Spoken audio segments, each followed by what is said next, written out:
Hello বন্ধুরা বন্ধুরা তোমরা সবাই কেমন আছো? আশা করি সবাই ভালো আছো, আমিও ভালো আছি, তোমরাও ভালো থাকবে। তো বন্ধুরা দেখো, প্রথমে আমি একটা বাটি নিয়ে নিয়েছি।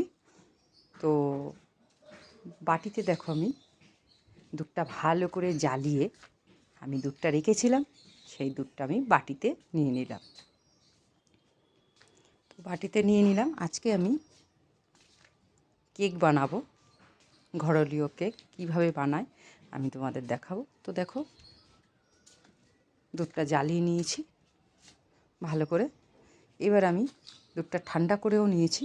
এইবার দেখো আমি চিনি দিয়ে দিলাম, ছোটো বাটির 1 বাটি। এবার চিনিটা আমি পুরো গুলে নেব এই দুধের সাথে,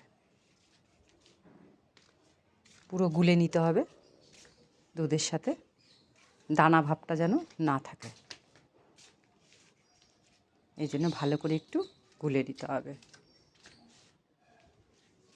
তো তখন আমি বন্ধুরা গুলে নিচ্ছি। তো দেখো, এই দেখো চিনিটা পুরোই গুলে গেছে। এই দেখো চিনি দুধের সাথে পুরো একদম মিশে গেছে। এইবার দেখো আমি অল্প করে ছোটো বাটির 1 বাটি আটা নিয়ে নিয়েছি। তো বন্ধুরা তোমরা যদি ঘরে এইভাবে কেক বানিয়ে খাও, খেতেও সুন্দর আর খুব টেস্টি। তো যাই হোক বন্ধুরা, আমি আটাটা দিয়ে দিলাম।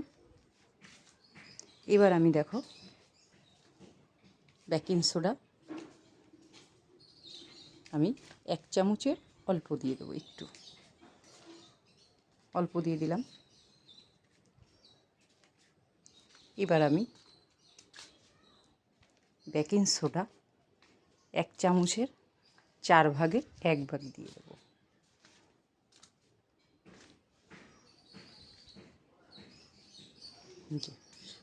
4 ভাগের 1 ভাগ দিয়ে দিলাম 1 চামচের।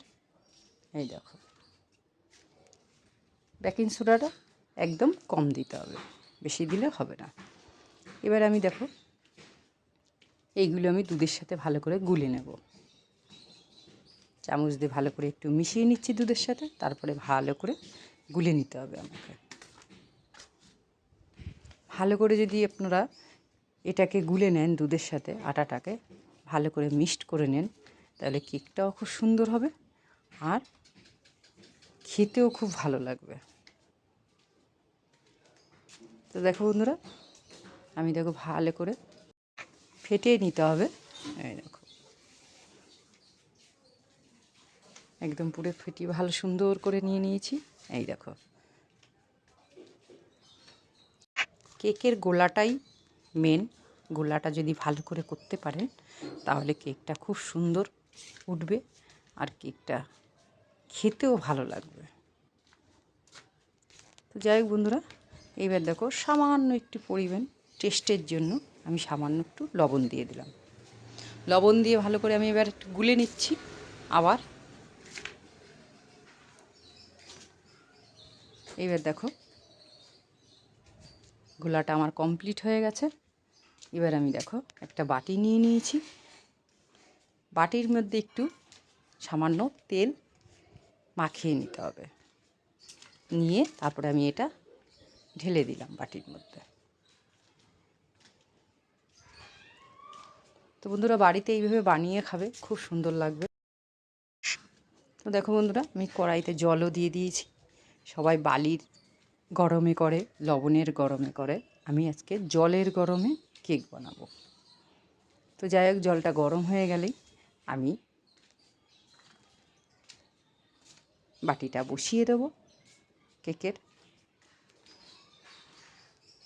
ততক্ষণ বন্ধুরা একটু জলটা গরম করে দিতে হবে, আর জলটা বেশি দেওয়া যাবে না, বাটির নিচে যেন অল্প জল থাকে। তো দেখো বন্ধুরা আমি বসিয়ে দিচ্ছি। এই দেখো এবার আমি ঢাকনি দিয়ে ঢেকে দেব।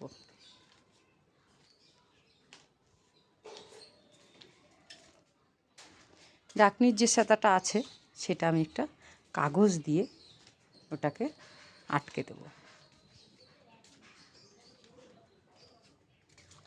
আটকে দিলাম। 10-20 মিনিট পরে আমি ঢাকনাটা আবার খুলে নেব। ততক্ষণ বন্ধুরা হতে থাকুক।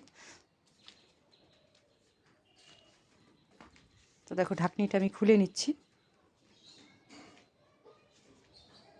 ঢাকনিটা খুলে আমি এবার দেখব ভিতরের অংশটা হয়ে গেছে কি না, সেটা তো আমাকে দেখতে হবে। তো দেখো চামচের যে পিছনটা আছে ওটা দিয়ে আমি একটু দেখে নিচ্ছি ভিতরে হয়েছে কি না, না কাঁচা আছে। তো দেখো হয়ে গেছে। এবার আর একটু সামান্য হলেই কমপ্লিট হয়ে যাবে। তো যাই হোক বন্ধুরা, আমি এবার একটু কিশমিশ আর কাজু বাদাম দিয়ে দিলাম, সাজিয়ে দিয়ে দিলাম। দেওয়ার পরে আমি আবার একটু ঢেকে দেবো। 5 মিনিট পরে আমি ঢাকনিটা আবার খুলে নেব, আর বেশিক্ষণ লাগবে না। তো বন্ধুরা তোমরা বাড়িতে এইভাবে বানিয়ে ফেলো শর্ট টাইমে, আর খেতেও খুব সুন্দর। আশা করি তোমাদের খুবই ভালো লাগবে। তোমরা একবার ট্রাই করে দেখো যে কেমন লাগলো। কমেন্টের দ্বারা আমাকে জানাবে, আমি রিপ্লাই দেবো। তো বন্ধুরা দেরি না করে বাড়িতে ফটাফট বানিয়ে ফেলো। তো যাই হোক বন্ধুরা, এবার দেখো আমি ঢাকনিটা দিয়ে দিয়েছিলাম। এবার ঢাকনিটা 5 মিনিট পরে আবার খুলে নিলাম। এবার দেখো রেডি হয়ে গেছে। এবার আমি দেখো প্লেটে নামিয়েও নিয়েছি। এই দেখো,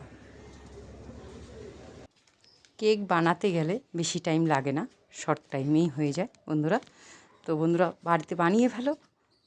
তো বন্ধুরা আজকে আমি এখানে রাখবো, কালকে আবার তোমাদের সামনে আসবো।